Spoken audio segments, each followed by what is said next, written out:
1. Iga Swiatek stunning Wimbledon win, secrets to her grass court success. 2. Iga Swiatek's domination at Wimbledon 2025. Wins first title in stunning double Bagel final. 3. Amanda Anisimova's heartbreaking Wimbledon final, the agony and ecstasy of tennis. 1. Iga Swiatek's stunning Wimbledon win, secrets to her grass court success. Imagine achieving a historic victory so effortless that it leaves the sporting world in awe. That's exactly what Iga Swiatek did at Wimbledon. Her flawless performance in the final, where she defeated Amanda Anisimova with an astonishing 6-0, 6-0 scoreline, is only the second time in the Open era that a women's Grand Slam champion has claimed victory without dropping a single game.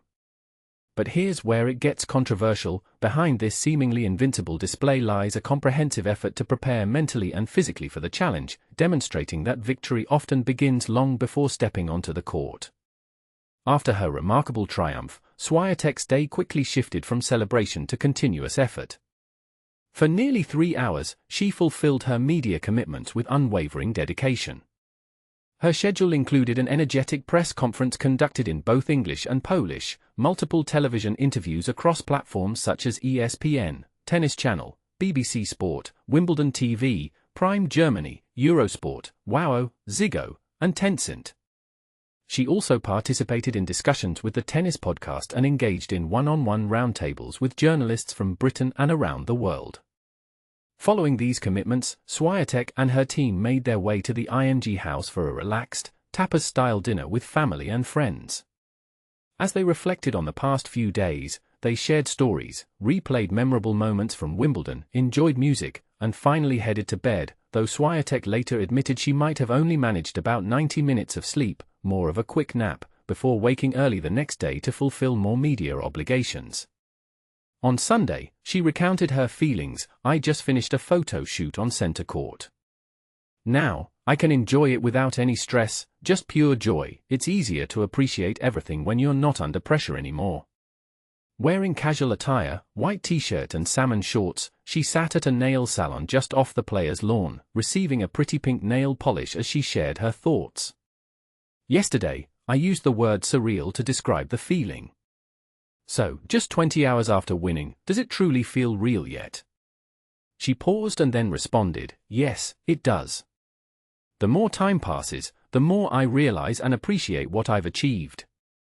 Clearly, yesterday was emotional, but now I can look back and see how incredible it was."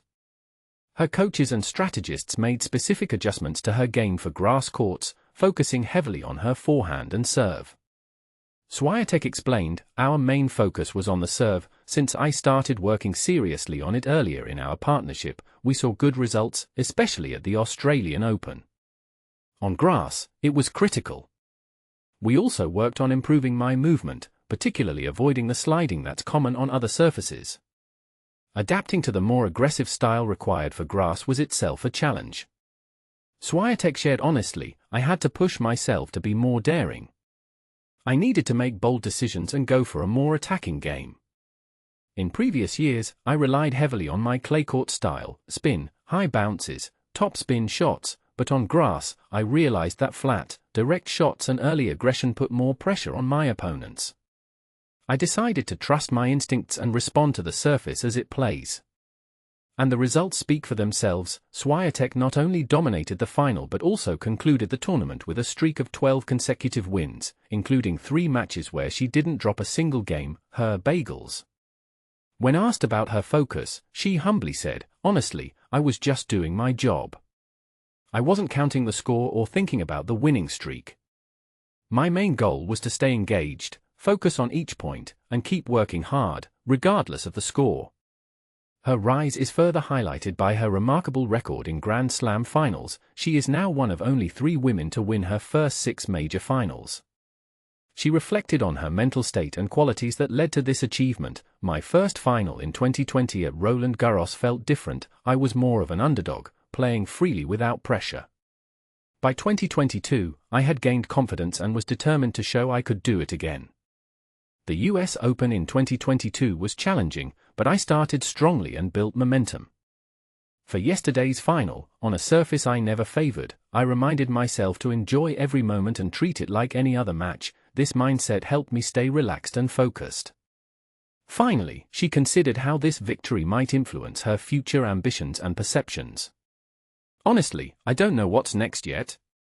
This win took me by surprise, especially since I never thought I'd win Wimbledon. It always seemed the most difficult major to conquer. But now I believe that if I can adapt my game to grass, I can achieve anything. It shows that believing in ourselves and staying flexible can open new doors, no matter how unlikely success might seem at first. So, is this just the beginning of Swiatek's Grand Slam domination? Or does it challenge the traditional notions of surface specialization?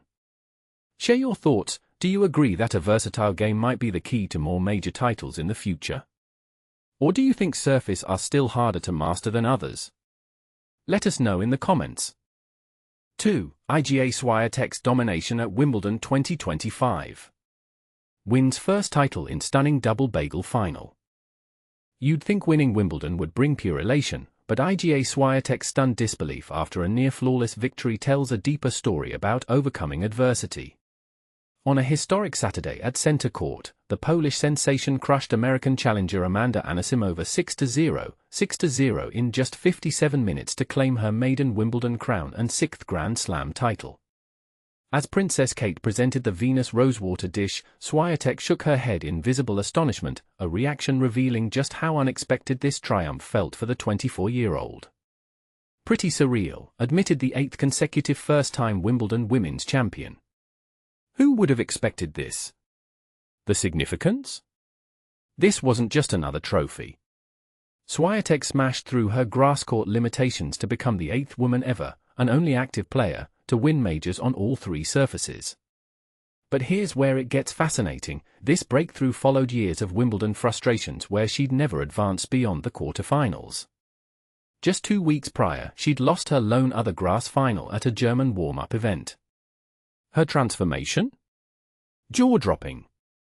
Across the tournament, she surrendered just 1 set and 6 service games, culminating in a final where she won 55 of 79 points and restricted Anisimova to 9 points in the first set. Now, let's unpack the mind-blowing context. That 6-0, 6-0 scoreline? Only the 3rd women's major final in history to end in a double Bagel, and the first at Wimbledon since 1911.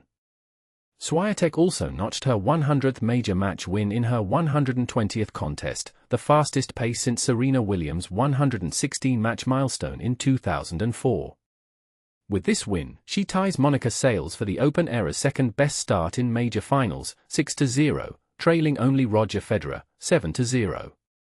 But here's the twist many overlook: Swiatek arrived at Wimbledon under a cloud of uncertainty. Her ranking had plummeted to number 8 after a semi-final upset by Aryna Sabalenka at the French Open, extending her title drought to 15 consecutive tournaments, her second-longest slump. This came amidst a turbulent year, firing longtime coach Tomasz Wiktorowski, hiring Wim Fissette, and serving a 1-month doping ban in 2024 after testing positive for a contaminated sleep aid. Yet controversially, some argued these setbacks became her secret weapon. The early Roland Garros exit gave her unprecedented preparation time, 5 days training in Mallorca plus competitive play in Germany, something she'd lacked in previous grass seasons. Anisimova's journey to the final was equally compelling. The 13th-seeded American became just the 2nd woman in the Open era to reach a major final after failing to qualify at the same event the previous year, joining Bianca Andreescu. This marked a stunning resurgence for the 23-year-old, who'd endured injuries, the tragic loss of her father coach, and a mental health hiatus 2 years prior. Despite her nervy 28 unforced errors in the final, Anisimova will break into the top 10 next week, a testament to her perseverance. So what unlocked Swiatek's dominance? She credits freedom from expectation.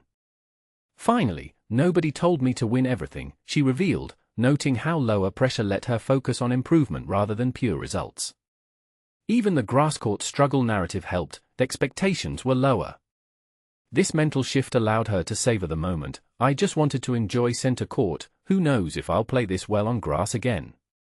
But let's get controversial. Does such a lopsided final diminish the spectacle? While it showcases breathtaking dominance, does it reflect a wider issue in women's tennis? And was Swiatek's underdog status truly legitimate given her champion pedigree? What's your take? Was this a masterclass in mental resetting, or did external factors create the perfect storm? Sound off below. 3. Amanda Anisimova's heartbreaking Wimbledon final, the agony and ecstasy of tennis. The agony and ecstasy of tennis were on full display at Wimbledon, where Amanda Anisimova's dreams turned into a nightmare. In a heart-wrenching 6-0 defeat, she faced the psychological brutality that tennis can inflict. Anisimova's first major final, a moment she had worked towards her entire career, ended in just 57 minutes of sheer devastation. Unlike team sports, where there's a collective shield and a clock to offer relief, tennis is a solitary battle with no escape. Players must keep going, even against the most dominant forces like Iga Swiatek, who showed no mercy. But here's where it gets controversial. In a sport where every player, from amateurs to WTA stars, dreads the ultimate indignity of a double bagel, Swiatek's ruthless performance brought back memories of Natasha Zvereva's similar fate in the 1988 French Open final. Zvereva's name, once a symbol of talent and success, now haunts tennis fans in moments like these. Despite this low point, Anisimova's career is far from over. In fact, it's just beginning. Her journey, which included overcoming personal tragedy and a period in the tennis wilderness, makes her one of the most relatable figures in sports. The true test of an elite athlete is their ability to recover mentally, and Anisimova's post-match resilience is a testament to that. She spoke about being frozen and in shock, but also emphasized the importance of focusing on the future and using this experience as a catalyst for growth. And this is the part most people miss. The true beauty of tennis lies in these moments of triumph and heartbreak. It's a sport that pushes athletes to their limits, both physically and mentally, and it's in these extreme situations that we see the true character of champions. So, what do you think? Is tennis truly the most psychologically brutal sport? And can we learn something about resilience and growth from moments like these? Let's discuss in the comments.